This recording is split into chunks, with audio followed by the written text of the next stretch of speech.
Your thoughts po on Ramil Madriaga? Well, katulad ng karamihang nagsasalita tungkol sa kanya, sa aking pananaw, he is a polluted source.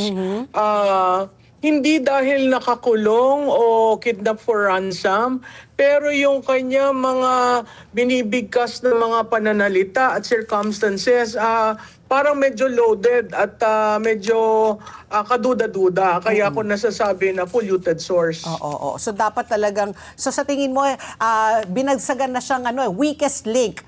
Do you agree po with that statement?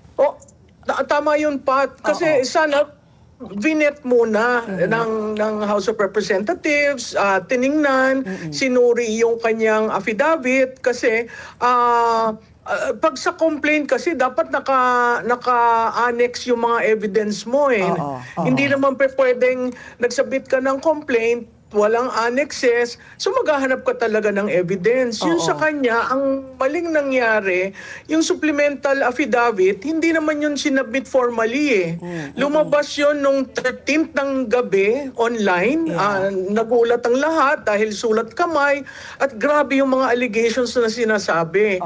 Nagulat ako na noong 14th, na nag-convene yung Committee on Justice, bigla na lamang pinasabi sa kanya, ano ito? Hindi man nila tiningnan.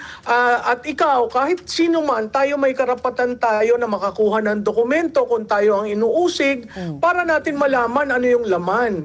That was not done. So, parang afterthought lamang noong ibinigay, nung pinabasa sa kanya, hindi naman nabigyan ng kopya si Vice Presidente.